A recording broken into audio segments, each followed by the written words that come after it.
Salut à toutes et à tous, vous qui êtes éparpillés à travers le monde, de suivre votre très belle émission Micro International. Cette émission qui est diffusée sur Kouli Média Télévision, présentée par Zachary Mwamba, les petits Zaclés, les représentants valables et les descendants de l'honorable Zachary Bababaswe. Mesdames et messieurs, je suis ici au quartier Matongé, dans la commune de Kalamou. Derrière moi, vous êtes en train de voir, il y a Stade Tata Raphaël. Je suis sur le croisement Oshwe et Avenue du Stade. Derrière la caméra, il y a staff Mouanakin. C'est-à-dire, vous comprenez que tout ça, Awana Matongé, quartier Matongé et Kendan Tsango. Vous avez belé, vous retrouvez directement. Et si Awana Zali et tout ça, Awa, Potobe Tali Solo, Naba Sportes, il y a Léopard, Poba Lobela. Par rapport, il y a Léopard, équipe nationale Oyo, et ça confronté Bongo Cannes. Égypte 2019, déjà dans 2 jours, vendredi déjà Cannes est démarré. Par rapport à la sélection, il y a Flora Ibenge. Est-ce que Bakino Basepeli, Tote, Nini Bazakoloba, To Nini Bakoloba, pour que Toluka, to affronter vraiment Cannes Oyo, to atteindre l'objectif Oyo to Kendeli. C'est-à-dire Congolais tout partout Bozali, tout ça pour ça Cannes, Coupe d'Afrique et il y a Awana Congo. Et Royana Congo Nini, ceux qui to sali Moussala Malamu. À travers coach Florent Ibenge, Penaba, Léopard Nabiso, Tomoni Bongo, Trésor Poutou, Bazagi Bongo sélectionné, Tomoni Ngonda, Ngoma Pito, Tomoni Issa Peko, Yannick Bolassi, Cédric Bakambu, Tomoni José Pokou, Tomoni Gardien Nabiso Leï Matampi, c'est-à-dire Baza vraiment ébélé, Oyo, Bazawana, est-ce que Florent Ibenge a sali sélection Mogo Oyo? Et comme c'est sorti dans la finale, il y a Cannes, Égypte 2019. Il y a un autre soir là, Bakinois, tout ça au côté dans le stade Tata Raphaël, Tozoa, bateau, bazazawana, joueur, coach, centre, coach, équipe, il y a Mickey, ça bon, na stade Tata Raphaël, net au soir là, bangoto eba, de quoi, baza, ko kanisa pona, ko frotter Cannes 2019. Na évité, négocio royal lobela pona ba Léopard, so royal lobela pona Léopard. Il y a un point de vue par rapport à Léopard Nini, tu affronté Cannes dans 2 jours à Cannes et Zarobanda, tu as Moukouboua, Papi Kanga. Bien, bonjour. Papi Kanga, tout le monde qui Florent Ibenge a sali sélection pour confronter Cannes Égypte 2019. Est-ce que pendant le temps où il y a classement on est bimi et Bon, pour moi, j'ai trouvé que l'entraîneur a fait un bon choix parce que c'est le même joueur qui va prendre part à la campagne phase éliminatoire.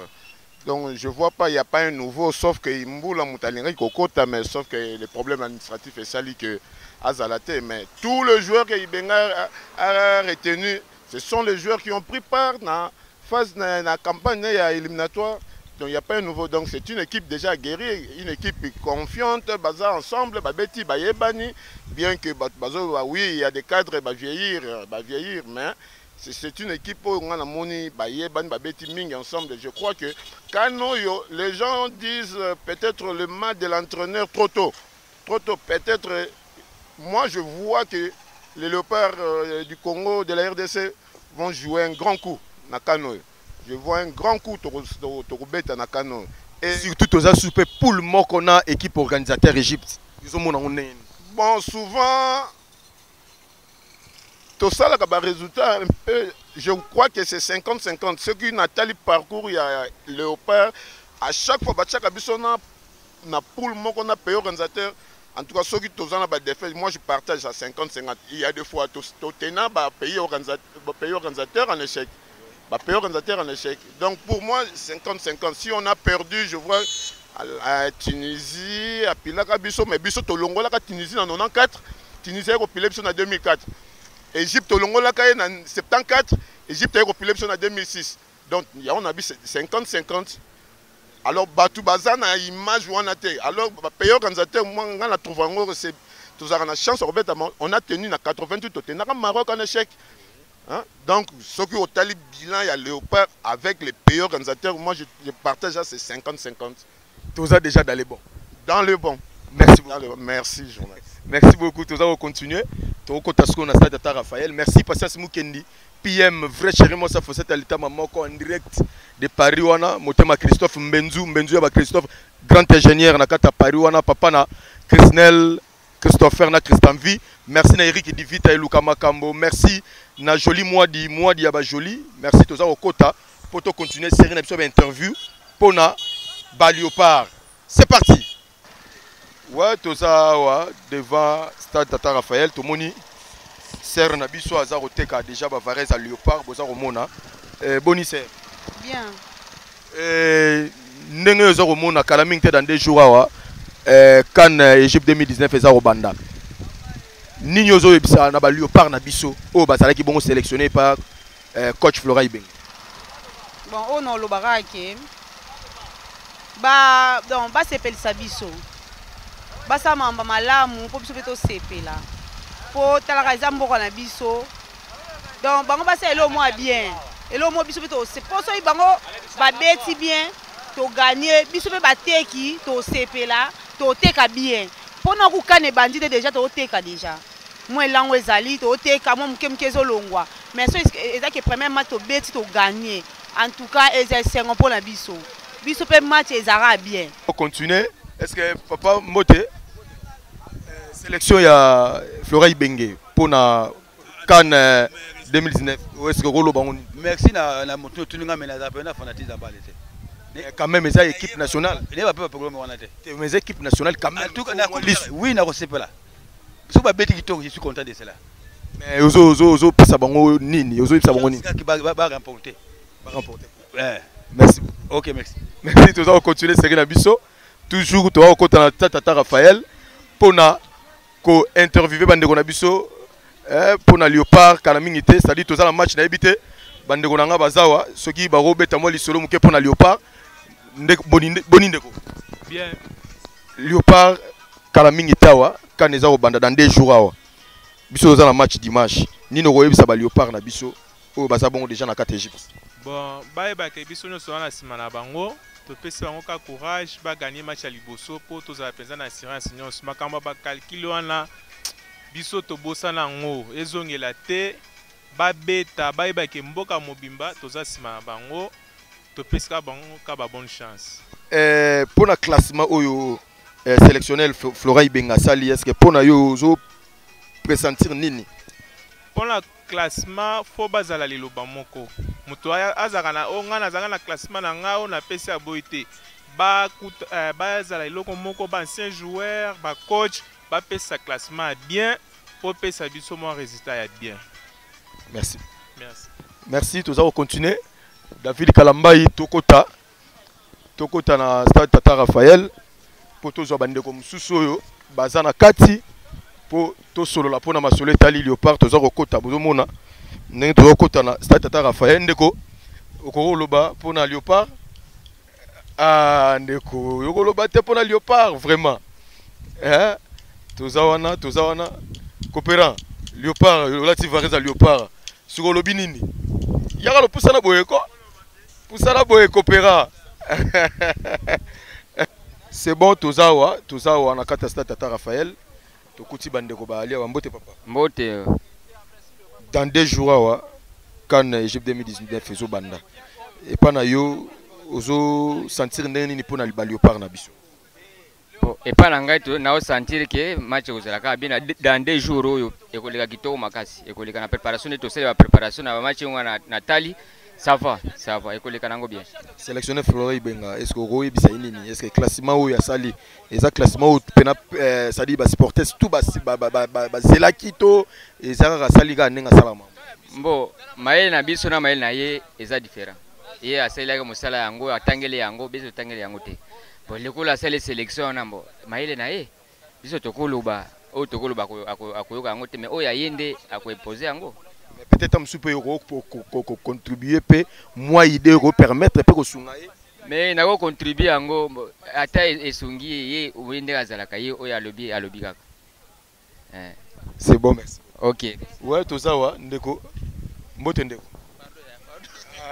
mbote ndeko wali ko pota fait kodi papa fait kodi papa rolo ba muke ndeko rolo ba muke nani nana rolo ba ndeko toza poule moko na na Égypte pays organisateur est-ce que nengo mona est-ce que to beta et puis na nenga système na football réalité mona na terrain Égypte na Afrique azape gravité que auto banga e léopard a ko banga Égypte té mais réalité tout Égypte azala ndenge ni réalité resuka kaka na terrain mais biso coach na biso to pese confiance na ba joueur wa zuli biso to pese confiance à placer bango bien d'être gagner pe Égypte ça nango facile pe pour to gagner ni no web sa léopard na biso siko tam susu ba ozo pe terre Rolanda biso na nzela ya micro international ah là on a web sa bango surtout ba joueur baza na amour na biso po biso to kufaka mingi na tension na ba match o bango ba beta biso ba to kufaka bango ba kufaka te bango eza musala to yebe eza musala na bango ba yekola biso to yekola ngote mais to pese bango ka confiance biso pe ba pesa biso confiance biso pe ata mukolo moko to sepela to na 2 étoiles ba bakisa te étoile moko pa ne oyo to sepela pe ndenge baninga ba sepela na Afrique. Merci. Merci tous au continuer ba série sur interview. Oh ndeko boni kitoko to continuer David Kalambai to kende to continuer cordon Tony Makonzo za komona musala za kosala ma double passe maman Françoise Vita toza toujours awa toza awa na kata stade Tata Raphaël au moni fekodi ndenge ba telemi Kalamba izulanga bata fekodi wana ndenge ba telemi moni bata fekodi ndenge ba telemi toujours pour na lisolo ya Léopard et dans 2 jours déjà vendredi et quand eza ko banda et biso toza na match j'espère samedi Léopard azabongo samedi na 15h nde toko ko beta premier match na biso ya Cannes Égypte 2019 toza toujours awa merci na ba Léopard na biso trésor Poutou Yamabi merci na Cédric Bakambu Bakagol merci na papa mbote papa ko lo ba pona Léopard osangi commentaire moi ko féliciter bango to ko pesa bango ta moi makasi ya koloba ego sa bango pe moi bien bon na féliciter bango pour la participation à la Coupe d'Afrique. Je pense que sur la biso bana Congo RDC to lingi vraiment que ba me la biso coupe ndenge toza poule moko na pays organisateur Égypte est-ce que mon match ngo za ndenge ni pona yo analyse na yo ko sala bon ils ont match moment makasi mais tu as la confiance à l'équipe na biso ndenge ba sa ki ba préparation bango ya entraînement je pense que rester aux amours malam. Merci beaucoup. Merci beaucoup. Tout ça, on continue toujours. Bah, c'est une interview. Tout ça, toujours à patience. Moukendi PM.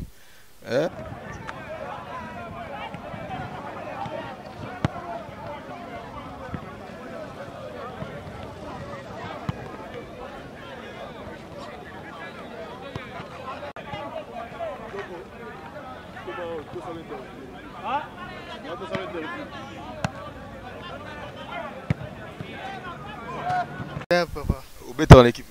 FC Anke.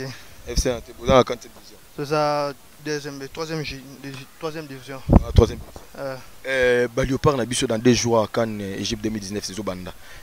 Sélection ya coach Flora Ibenge. Yo mona gonde netaki yo moko pe jogo. Sélection mona ki on a posé. Et puis si on a bonne chance, ba bêta très bien. Nzamba pamola ba même la biso couper na mboko to sepela pe. Ninge ba koko na biso ba memaka pe coupe ya bandaye mutu bandaye ba même na biso pe coupe to sepela kitoko jo mais toza poule moko na Égypte équipe a mukete to poule moko bango pe pays organisateur est-ce que to la peine moi dire peine ko beta na bango peine na ta terre te balonga ne moral obanga Égypte c'est le cas biso tokyo beta pe tokyo les kabiso des équipes wana peut se voir ndenge bonne chance ba même la biso coupe wana ba bonne chance belle penda. Merci kitoko David Kalamba toza au continuer ndeko boni toza bongo dans 2 jours awa Léopard et Kaneza Obanda Égypte 2019 pour na yo sélection ya Flora Ibenge. Vous trouvez qu'il est normal ou tant que sous à 5 ko zo oh yo bon qui joueur oyo il fallait na zo oyo juillet pourquoi zo oyo wana et d'après yo mona ni tant mona qui classement définitif ya Léopard. Bon quant à moi na mona ngo normal pourquoi pour ba joueur azwa ki ne ba joueur ngo to se qualifier ki na CAN nan to vango sélection normal ce qui est important ba joueur na biso bazwa de conscience ba cha sérieuxité en fait que biso to asima na bango ba sepisa biso donc to kenda tourisme été on est là pour amener la coupe au pays donc allez les champions. Merci. Merci. Diogo Léopard Torobeta le 22 na CAN Égypte 2019 Yota ke pe joueur Diogo royeb sa ba no ba trésor pour nini ba sedi ba kabumbu nini ba tu seras royeb sa woni. Ah on souhaitera bonne chance na Léopard donc ezande ke yalika mama belé soki to poli donc photo na ropesa era nga ropesa ezaka ke donc o nga lingaki ka nazala na obeza wazwa ezaka manquement ya Janeli Mbula mais à part ça na mo équipe ya na bien yo lingaka bazwa Janeli souhait na nga ezalaki bongo parce que médiateur mo boy akotanga trop Nathalie na télécharge pe ba vidéo na mona ebetele mais tant na yo mona ke a écarté l'équipe nationale ndenge et puis ça un souci mais à part ça na souhaité bonne chance Léopard na biso toujours liboso la victoire est landana. Merci beaucoup. Kitoko Yaya Boni bien yo posa joueur lelo Léopard et ça bongo na Égypte na Égypte pour na CAN Égypte 2019 est-ce que pour na yo mona ki sélection Flora Ibengende bon c'est pas une sélection là mais lelo monde sali na bowling na Youssouf il fallait pas jouer bon il faut atika bon on a retenir atango nani ngonda ngoma plutôt faut atika Youssouf il faut akata Youssouf na place Youssouf il faut Youssouf pas pesaka soka za pe na terrain wana soka za pe na million na pas baluka pe bien il pas tsaka pe moi poids ya pesaka pe ça la pe moi bien so pourquoi yo mona il fallait ga atika ya zo oyo kanisi bon pesa après yo na entre bango balé temps yo mona ino azu bango il fallait pas zo bango il fallait zo banani oyo mona ki no ba retourner bien ba rotya pe kilo na katu alinga zo tang nani ngoma alinga zo ngoma na place na c'est que yo vita kilbe pozo le la mama ngoma te ba jouer à vita yo po linga yo ngana imani yo zadora toko merci beaucoup massa yo ko bakisa nini nino ko ebisa nini pona ba Léopard na biso oyo déjà ba affronter premier match na bango eza samedi on va plus avoir bonne chance ba gagner pour na bige kanu eza biso mtuzo kanu na pesa ba bonne chance bingi ba gagner ba zo kan eza bien pour na biso binope bozo prétendre pas un jour pe ba zo binope bobeta pe botombola tout pour internet tinga na prétendre un jour pe na za na Léopard ba utala nga pe TV eza bien pour na mboka mobuma kitoko mais na biga ibingi asalema binaka tengulu asalema ndinga kati ngulu fale ngulu azala fa ngulu azala fa pas fa na kata ni chance même pour chance même na compétition vraiment zati pour malgré toi beta une équipe munene mais na compétition vraiment boué abeti te ngulu abeti ba match presque à cette saison plein vraiment mais fallait pas ngulu mais bakati bakizo chance même chance là quand même pro mais malgré toi ça pro mais était à la compétition chance même na compétition te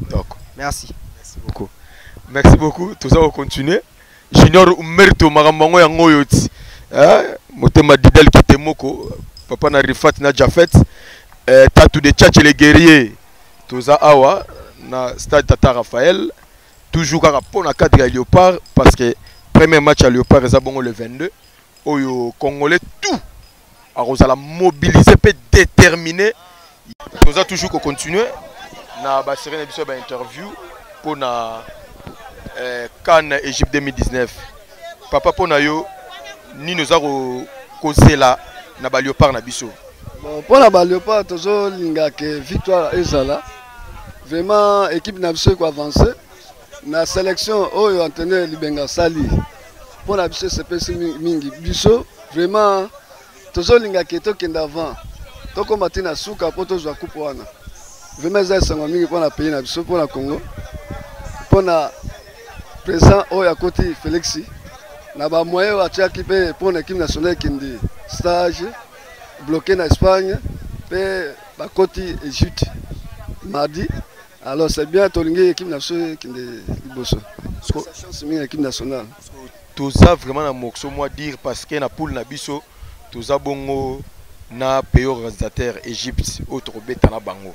Est-ce que nous zo moné la makambo vraiment est-ce que to gagner pe pays organisateur to et to la passe le temps sous to la na moi complexe ya omona ke no wa pays organisateur banini to tika po ba gagner biso to yo omona ondeni. O biso ba léopard ni. Pour l'équipe nationale, ça va. Parce que l'équipe nationale, c'est la complexité. Tous les cas, il y a Chanto qui est en Rwanda. Tu as une équipe organisateur comme Rwanda. Tu as la complexité. Tu gagnes le terrain avant de passer. Comme l'Égypte. Tu as la complexité pour l'équipe nationale, mais ça va être arabe. Surtout l'équipe à club. Tu mets ça va arabe. Pour tous la complexité, pro nabiso ba locaux. Vraiment complexe exacté. Complexe exacté tombé dans la bango. Équipe d'Égypte est en dire penza comme il faut parce que l'équipe nationale équipe d'Égypte n'alanda qui ni na bango dernièrement à au moins 15 joueurs locaux. Oui professionnels seulement là alanda ngo na 23 joueurs na yé. Ba locaux na mingi ba bete avec équipe nationale. Oh et quoi Vita Mazembe to fronter bango ba locaux wana équipe na nyoso ba joueurs wana.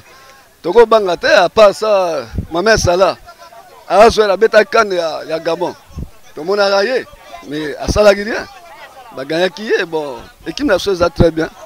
Tu as affronté Bango, tu as banga monté. Dernièrement aussi Nalandi, bah tournoi amical au Babeti Ouganda. Pour l'équipe de bête en Ouganda. A tu gagné Côte d'Ivoire 2-0. Mais on est en match d'entraînement na terrain. Et ça est là comme sous. Auto Sala. Pour na Ouganda wana. Mon réalité c'est une motivation à besoin. À part motivation. Tokobeta to confronter match national bien. To pesa la chance équipe nationale. Nous sommes Congo to za sima équipe nationale absolu. To prier bango. Pour baso ba bien là motivé. Je la bête à balle ce qui a juma quelque chose à se donner trop pour affronter match. Merci. OK, merci. Merci beaucoup David Kalambai to komi pratiquement na suka émission na biso micro international. Tokomi na suka il y a émission na biso micro international aux abongo diffusé na Koulibaly Média Télévision bo continuer ko s'abonner massivement na katia Koulibaly Média Télévision beaucoup à la décité.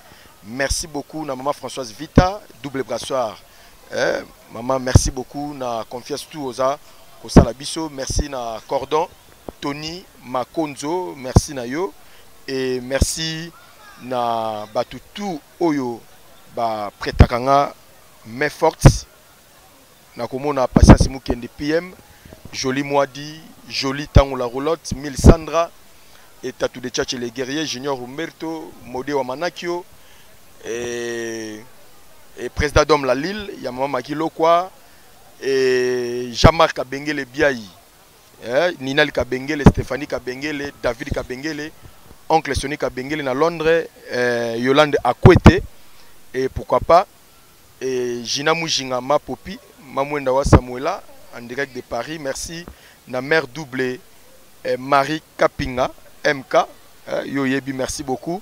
Merci na Bénédicte Anunga Yemba, la préférée du maréchal, la maman des princes. Merci na Tete Tumba, Tete Yabatumba, la beauté chinoise en direct d'Istanbul.